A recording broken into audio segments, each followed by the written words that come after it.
La une de l'émission, on le disait tout à l'heure avec Christelle Rebière et Vincent Parisot, un sujet qui dérange, la pédophilie féminine.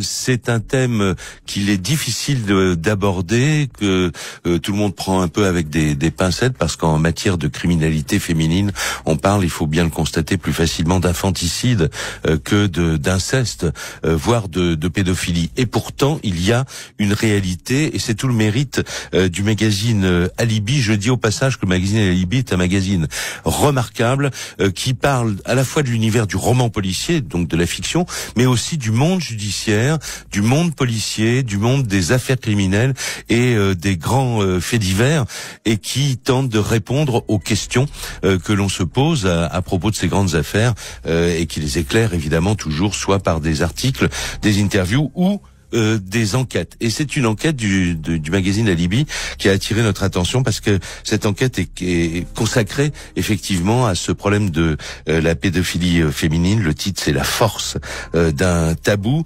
L'une des auteurs de cet article est avec nous, Aurore Lartigue. Bonjour. Bonjour. Alors avec Émilie Elbacher, vous avez enquêté donc sur ce phénomène qui est quand même connu des spécialistes. On va en parler 2 secondes tout à l'heure avec votre voisine. Qu'est-ce qui vous a conduit à mener une enquête sur ce thème en 2013? Mais c'est vrai que au départ, quand on s'y est intéressé, ça nous paraissait assez évident l'existence de femmes pédophiles comme les hommes. Mais c'est vrai que on s'est rendu compte assez vite que c'était pas une évidence pour personne, alors qu'on est en 2013, on a l'impression que beaucoup de tabous ont sauté. La pédophilie, le viol, on sait que ça existe. Voilà, il y a eu Outreau, il faut le dire. Il y a eu le procès d'Angers, dont on va beaucoup parler tout à l'heure, qui est peut-être la plus vaste affaire de pédophilie masculine et féminine que la France ait connue. Donc, vous êtes allé interroger un certain nombre de spécialistes.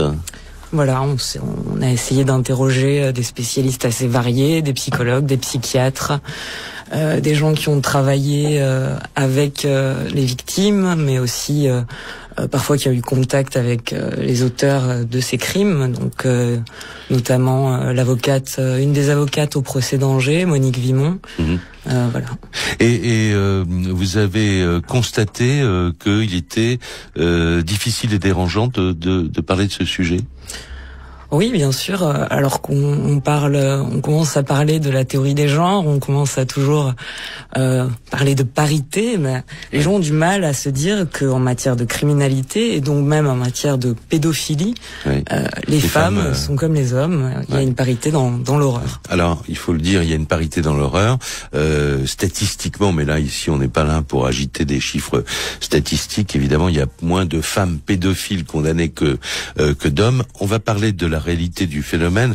Je voudrais juste vous dire que, évidemment, on a cherché à savoir quelle était l'affaire la plus récente de pédophilie féminine. Je vous rassure tout de suite, elle n'a pas fait, comme je le disais, la une des journaux. C'est une affaire qui a été jugée il y a quelques jours, en fait, au mois d'octobre. C'est une affaire qui s'est déroulée en Côte d'Or, à Quetigny. C'est donc la plus récente affaire. Cette femme de 66 ans, une grand-mère, a été condamnée donc en octobre dernier à 5 ans de prison pour des viols commis sur son petit-fils entre 2002 et 2005. C'est un garçon qui avait au début de ses agressions 10 ans à peine, et cette femme agressait sexuellement son petit-fils lorsque elle le gardait quand la mère donc de la victime était absente. Alors près de vous, Martine Nice, bonjour. Bonjour. Merci d'avoir accepté donc notre invitation, parce que vous êtes thérapeute familiale, vous travaillez dans le centre des Buttes-Chaumont, qui est très connu dans le domaine de la thérapie familiale, et aussi dans la prise en charge des victimes et des auteurs de violences familiales ou extra-familiales. Votre point de vue là-dessus de spécialiste, vous êtes d'accord pour dire que ça dérange tout le monde et que c'est un tabou, mais est-ce que c'est une réalité aussi forte qu'on peut l'imaginer après avoir lu l'enquête d'Alibi? Alors c'est un problème qui dérange tout le monde parce que ça s'attaque à ce qu'il y a de plus précieux pour chacun d'entre nous, c'est-à-dire le lien à notre mère, parce qu'une grande partie de ces affaires d'agression sexuelle féminine sont des affaires d'inceste. La pédocriminalité féminine est une frange plus réduite de ces types d'abus et assez difficile à détecter. Touche autant les garçons que les filles. Alors oui, vous parlez des victimes. Oui, il n'y a pas de différence. Il n'y a pas de différence. De toute façon, il n'y a pas de différence dans la façon de procéder des femmes auteurs d'infractions sexuelles et des hommes auteurs d'infractions sexuelles. Pour les femmes, c'est certainement plus facile pour elles d'aborder les enfants que pour les hommes, même, on pourrait dire. Voilà. Donc c'est ça qui choque la population en général. Ouais. Mais c'est très fréquent. Alors, je vais pas sortir de chiffres. Vous avez demandé qu'on n'en parle pas trop, mais disons que nos amis anglais disent que c'est 5 à 20% de la totalité des violences sexuelles contre les enfants qui sont du fait de filles, de femmes. Voilà. Donc c'est quand même pas mal. Et puis ça dépend aussi de nos capacités à nous, les professionnels, de les identifier, de les diagnostiquer. Ça, c'est un gros problème de formation. Et alors, un autre constat de votre enquête, Aurore Lartigue, pour Alibi, c'est que les victimes ont beaucoup de mal à se faire entendre quand elles sont victimes d'une femme. Oui, c'est vrai qu'on nous a pas mal raconté que même quand elles étaient reçues par la police, parfois, il y avait pas mal d'ironie, de moquerie, d'incrédulité, d'incrédulité tout simplement. Ça montre bien que inconsciemment, il y a quelque chose qui passe pas. On a du mal à imaginer qu'une femme passive puisse faire la même chose qu'un homme. Ou aimante ou maternelle puisse faire ça. Alors, on va faire une première pause. Je parlais de la toute dernière affaire en date, donc qui remonte à peine au mois d'octobre dernier. Il y a une autre affaire qui a, par contre, été relativement médiatisée, qui remonte à septembre 2012, le 5 septembre 2012. Une institutrice d'un établissement catholique traditionnaliste de Vendée est condamnée à 6 mois de prison ferme. Alors, elle a eu des relations sexuelles avec un de ses élèves qui avait 12 ans, et cela pendant 3 ans. Elle était alors âgée de 33 ans, et elle a témoigné à l'issue de ce procès pour la première fois sur RTL au micro de Patrice Gabard. Cette enseignante qui se reconnaît dans la mouvance traditionnaliste de l'église de la Fraternité Saint-Pédis regrette profondément aujourd'hui ce qu'elle dit avoir vécu comme une histoire d'amour. Je peux pas l'expliquer. On avait des rapports égaux, il me parlait comme un adulte, et donc j'ai fait abstraction de l'âge, voilà. Quand on l'interroge maintenant sur ce qui l'a attiré vers ce garçon de 11 ans, elle refuse de répondre. Pas un mot non plus sur leur relation, mais c'est bien elle qui a tissé sa toile autour de l'enfant. Ainsi, tout aurait pu s'arrêter au passage en 6e au collège Sainte-Philomène à Avrier. Mais les lacunes de l'élève sont telles qu'elle conseille à sa mère de l'inscrire à des cours par correspondance et se propose de lui enseigner le français à domicile. Maître Éric Gaumont, l'avocat du jeune homme. Vous faites votre trajet en voiture avec cette personne-là, elle est votre prof de français à domicile, vous la voyez à la paroisse tous les dimanches et elle vous enferme dans un secret ou dans une relation qu'elle vous fait penser complètement bilatérale.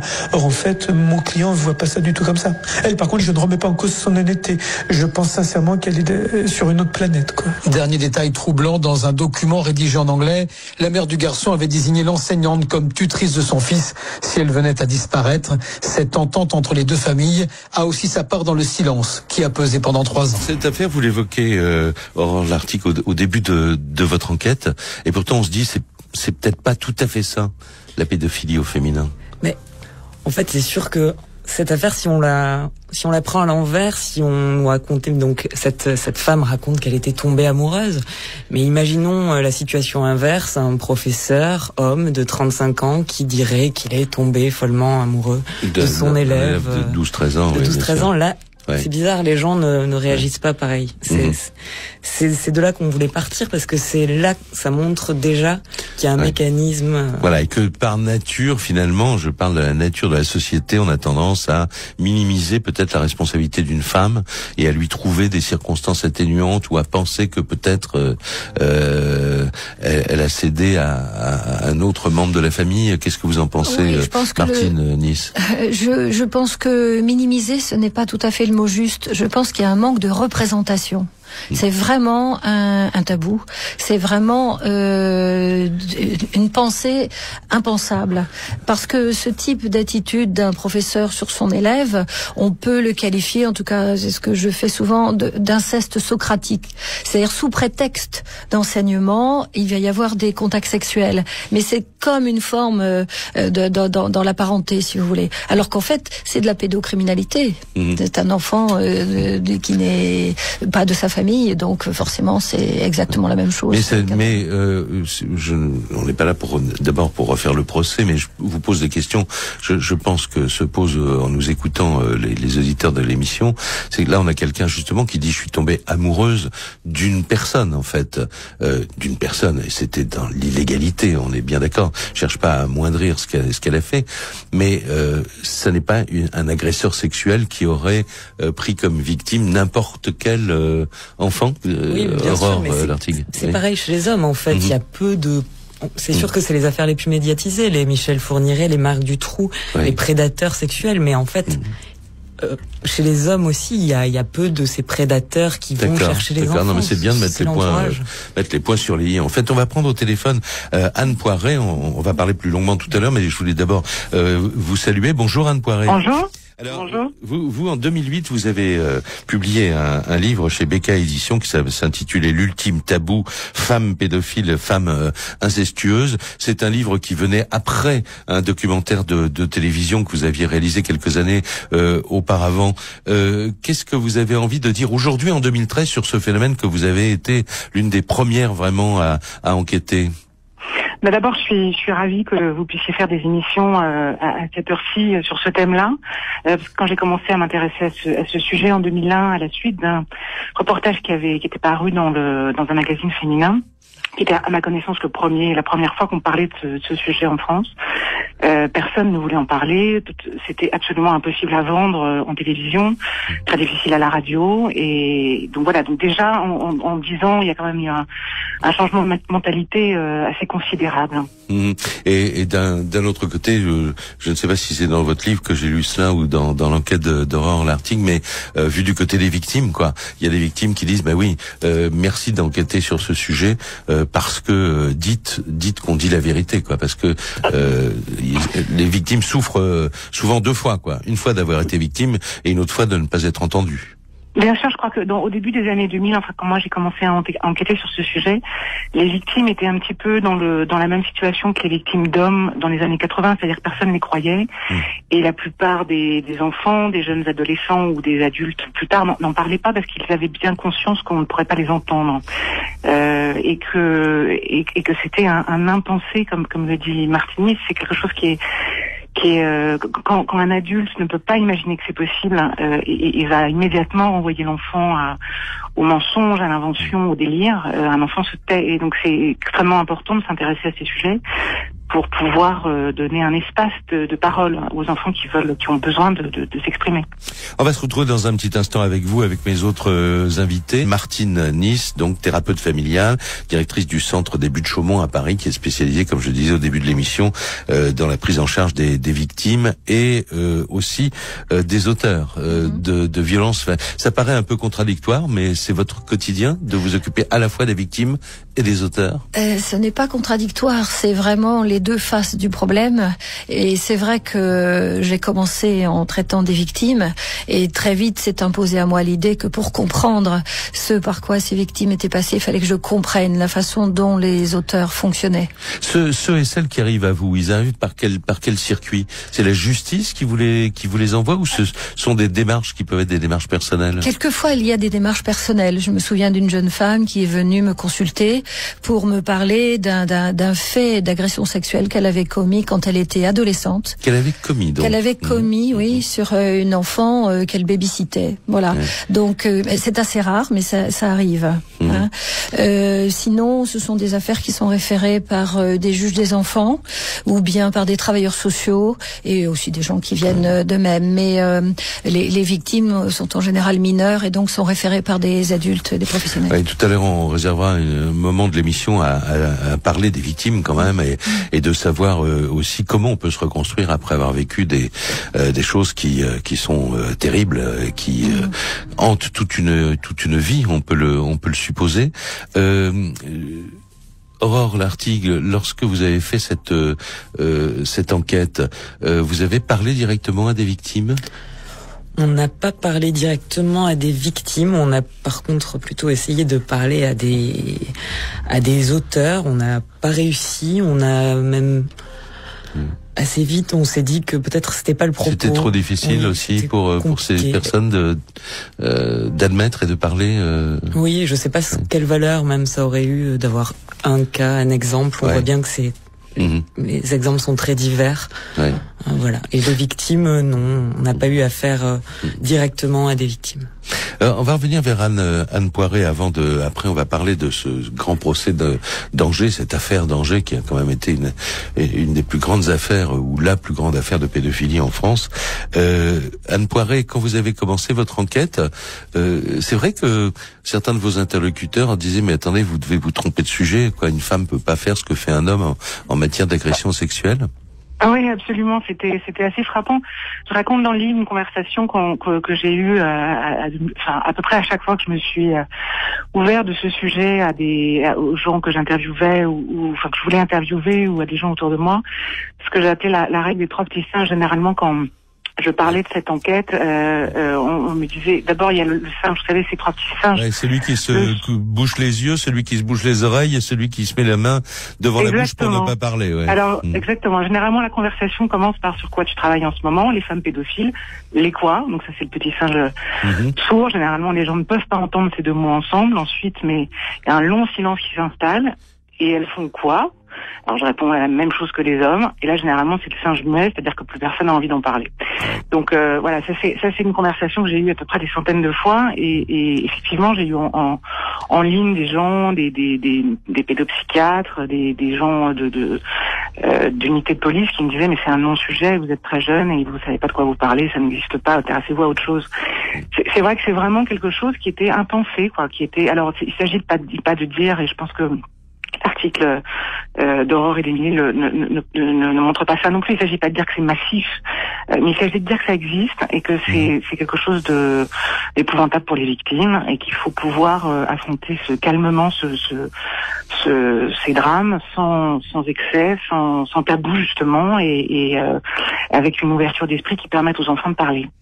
Alors, il faut dire que comme non-sujet, parfois, évidemment, quand les affaires éclatent, ça stupéfie l'ensemble de l'opinion. C'est ce qui s'est passé en 2003, très précisément le 8 mars 2003. On apprend ce jour-là que 4 hommes et 3 femmes viennent d'être arrêtés à Angers, dans le Maine-et-Loire, pour des agressions sexuelles sur une vingtaine d'enfants âgés de 2 à 12 ans. Et sur RTL, on entendait ce jour-là les premières explications de Christian Panvert, notre correspondant dans la région. Invraisemblable, c'est le mot qui revient le plus souvent à la bouche du procureur de la République. Marc Désert relève les particularités de cette triste affaire. Le rôle joué par un certain nombre de mères de ces victimes qui non seulement ont fermé les yeux, mais ont participé activement aux violences sexuelles commises sur leurs propres enfants. Parmi les principaux accusés, un qui est au cœur du dispositif avait déjà été condamné pour des agressions sexuelles et libéré en 99. La plupart des auteurs étaient suivis par des services sociaux et des médecins psychologues. Pascal Rouillet, l'avocat d'un des prévenus, s'en servira pour défendre son client. On peut que s'interroger sur l'efficacité des milieux travailleurs sociaux, éducatifs, psycho-éducatifs. Karine habite le quartier Saint-Léonard. Elle jette un regard sur l'immeuble d'en face. Les volets de l'appartement où avaient lieu les abus sexuels sont clos. Cet été, à 4 heures du matin, elle avait entendu des hurlements d'enfants. J'ai eu un peu peur, je me suis dit, puis après j'ai dit, c'est des enfants, moi ça doit être des cauchemars, puis c'est tout. Ça avait été des cris d'adultes, ouais. Là j'aurais peut-être On a peut-être été voir.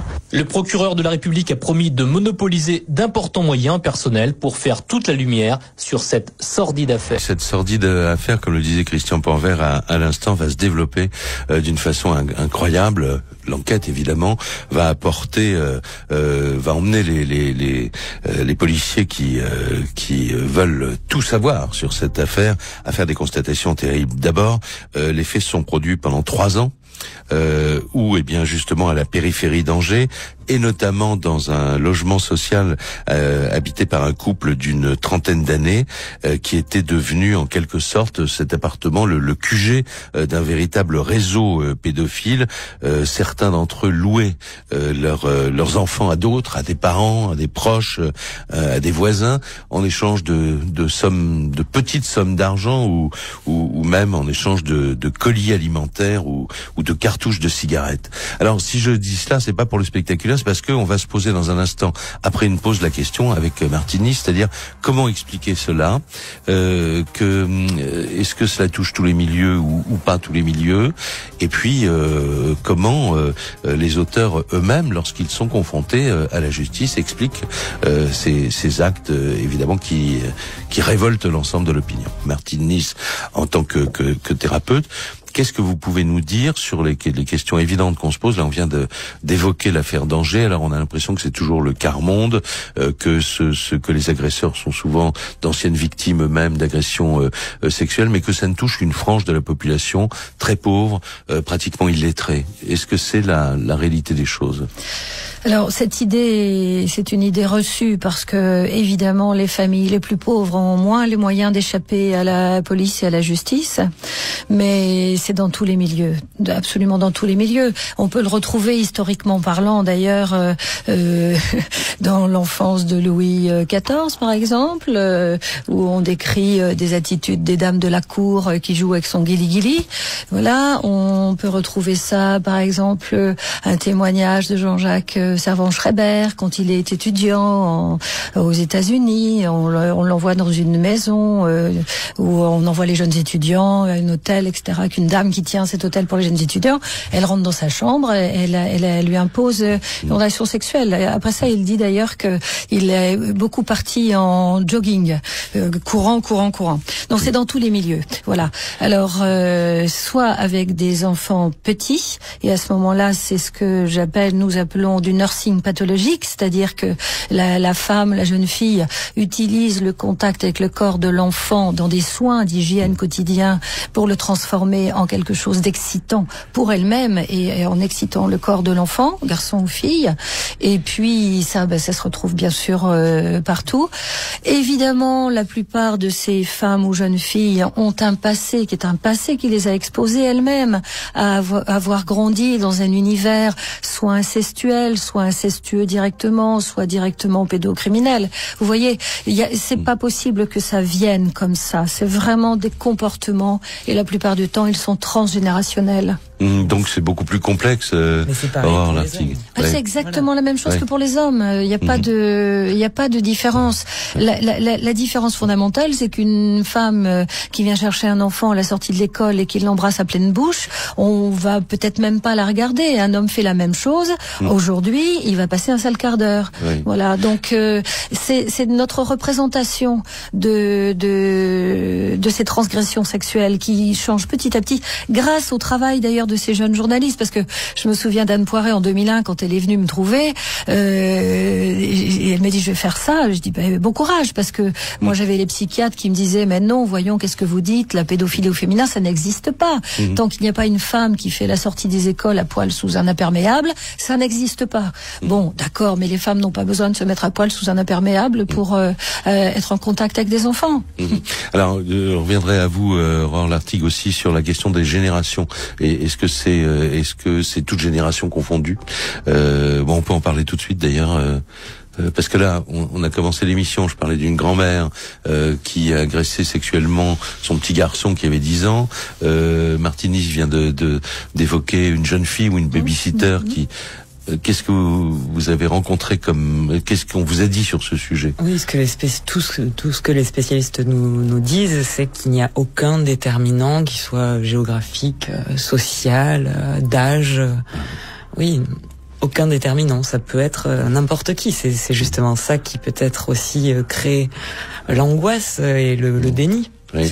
N'importe qui, si vous permettez, je vais quand même intervenir. Non, ce n'est pas n'importe qui. N'importe qui ne peut pas faire ça. Vraiment, c'est le résultat d'un certain nombre de carences, d'un certain nombre d'isolements, de difficultés. Parce que quand même, à notre époque, si on est excité sexuellement par la vue du corps d'un enfant prépubère, on peut aller frapper à la porte de n'importe quel psychologue. Ou si on n'est pas amené à aller voir un psychologue, on peut au moins en parler à quelqu'un. C'est pas possible aujourd'hui de rester isolé avec ça. Ouais. Et il y a des numéros de téléphone qui fonctionnent, le 119 24 heures sur 24. On peut demander de l'aide. Anne Poiret, je sais que vous êtes toujours en ligne. Oui. Est-ce que au cours de votre enquête, vous avez parlé aussi vous à des victimes? En fait, ils disent toujours que l'adulte, c'est à l'adulte d'arrêter les choses, de savoir que ce qui va se passer est illégal. Souvent, les adultes rejettent la faute sur les enfants en disant mais il l'a voulu ou elle l'a voulu, elle a voulu me séduire. Vous avez eu des dialogues comme ça? Oui, absolument. Je crois que je suis complètement d'accord, évidemment, avec ce que dit Martine. C'est évidemment quelque chose que, si vous voulez, tout ce que vous entendez sur ce qu'on est habitué à entendre sur les histoires concernant des hommes se réplique sur ce type d'affaires. Donc, effectivement, c'est rarement, c'est souvent pour ça qu'on a du mal à imaginer ces affaires, parce qu'on imagine les abus sur enfants avec de la violence par les hommes. Or, bien sûr que ça existe, mais c'est une minorité. La plupart de ces affaires se font avec des rapports de subordination ou des rapports d'autorité. Donc ça se fait dans une forme de non-violence physique, mais une violence psychique. Donc évidemment que les femmes se retrouvent. Ça se passe de la même façon, c'est-à-dire que les victimes se retrouvent, moi celles que j'ai pu rencontrer, se retrouvent dans des nœuds psychiques qui sont très complexes, avec cette honte, ces questionnements, cette ambivalence parfois honteuse évidemment, et cette impossibilité de parler. Je crois que la seule différence qui vraiment était fondamentale, en tout cas il y a une dizaine d'années, c'était que ces victimes-là ne pouvaient pas parler, donc et personne ne les écoutait. Mais bien sûr, il y a des enfants qui sont soit effectivement sous l'autorité d'une maîtresse d'école, ou sous l'autorité ou la crainte d'une belle-mère qui les empêche, qui leur interdit de parler, qui les menace. Je crois que c'est vraiment, Martine me corrigera, mais je crois que c'est vraiment pareil, quoi. Alors vous, il y a eu le film, je crois, en 2003-2004. Il y a eu le livre en 2008. Dans quel état d'esprit vous a laissé la fin de cette enquête? Vous n'avez pas retravaillé sur ce sujet depuis, je crois. Non, moi je travaille plus du tout sur ces questions, parce que c'était pas vraiment ma matière au départ. Je me suis vraiment passionnée par ce thème. Je fais plutôt des sujets étrangers, moi, mais je me suis passionnée pour cette question parce que c'était vraiment fascinant de travailler contre un tabou et de voir ce qui pouvait se mettre en place chez les interlocuteurs, dans les chaînes ou dans les médias, pour pas aborder cette question, quoi. C'est ça qui était. Donc effectivement, moi, à un moment donné, je pense que je voulais que ce livre, je suis ravie que ce livre existe et que il soit, que les victimes puissent y trouver ne pas avoir le sentiment d'être seul dans les témoignages qu'il y a dans le livre, de pouvoir se dire on n'est pas isolé, on n'est pas des extraterrestres. Voilà, il y a d'autres enfants qui sont passés par là, et je ne suis pas dingue, et je ne suis pas hors de, je ne suis pas unique. Je pense que c'est ça, moi, qui m'a vraiment intéressée. Mais c'est vrai que voilà, il y avait un reportage en plus avant pour zone interdite, donc je pense que j'avais un petit peu voilà, je suis passée à autre chose, mais c'est très important pour moi que ça continue à exister. Martinis peut peut-être transmettre à Anne Poiret les bons souvenirs de certains des patients qu'elle a interviewés dans ce livre et qui vont très bien aujourd'hui. Tant mieux. Voilà. Je vous remercie beaucoup, en tout cas, Anne Poiret, d'avoir pris un peu de temps avec nous. On va prendre Roland Coutenceau au téléphone. Bonjour, monsieur. Bonjour, docteur. Vous avez été d'ailleurs un des experts qui a été amené à examiner un certain nombre des accusés accusés du fameux procès d'Angers. Alors je reviens à vous tout de suite, simplement le temps d'écouter un document RTL qui date de cette époque. Je disais tout à l'heure que c'était certainement l'affaire la plus vaste de pédophilie révélée en France.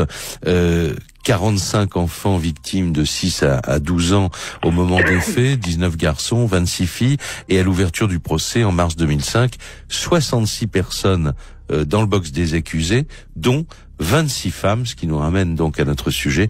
On va écouter d'abord ce que disait de l'ouverture de ce procès Chloé Triomphe, qui le suivait pour RTL.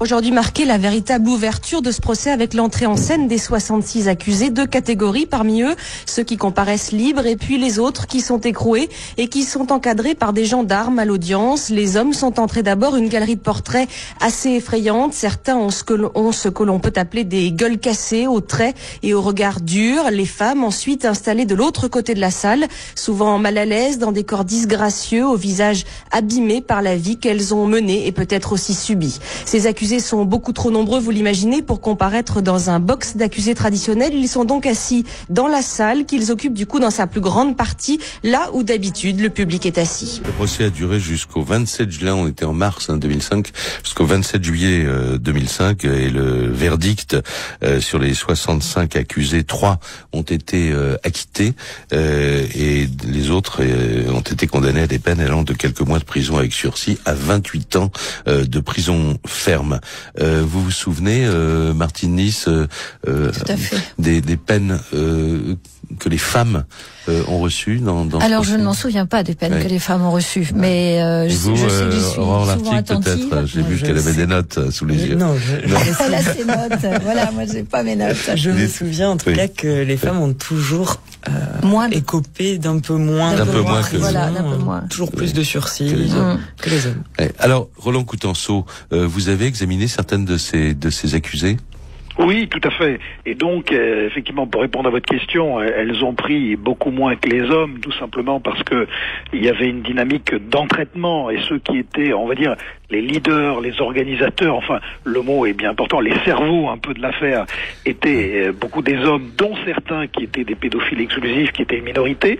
Et là, donc, c'est le profil de la femme qui glisse vers un acte pédophilique, mais en dimension d'entraînement, en dimension groupale, ce qui montre cette potentialité de vivre de la sexualité avec l'enfant existe, mais c'est la dimension groupale et d'entraînement qui est prévalente.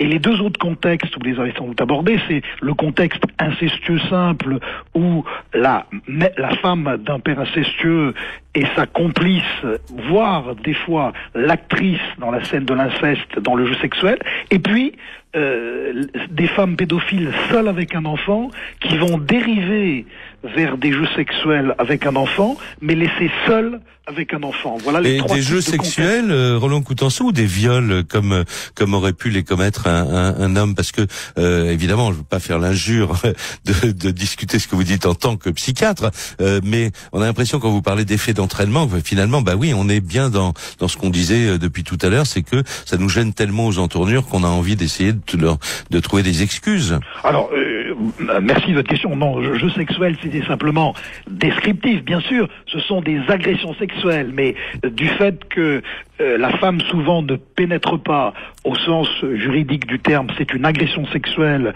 donc qui dépend souvent, le plus souvent, d'une peine correctionnelle. Et donc peut-être pour les cas qui étonnent le plus, de mon point de vue, le public, bien que le procès d'Angers, si vous voulez, c'est atroce. En même temps, il y a le quart-monde, l'entraînement, vous voyez, la description tout à l'heure de Chloé Triomphe, de ses gueules patibulaires, etc. Mais ce qui choque le plus, c'est quand une femme seule dérive vers une agression sexuelle avec un enfant, en général dans un contexte de femme esseulée, sans partenaire, parfois un peu dépressive, et avec un glissement d'abord d'une intimité relationnelle et affective, d'une proximité avec l'enfant, et ensuite elle le prend entre guillemets comme un enfant substitut de partenaire, et là avec un glissement, effectivement, ce qui est sur le plan légal bien évidemment une agression sexuelle. C'est cela. Et pour vous donc la pédophilie féminine existe ou non? Alors, vous voyez, tout se dépend ce qu'on entend par là. Ce que je voulais dire simplement, c'est que dans l'agression sexuelle d'une femme pour un enfant.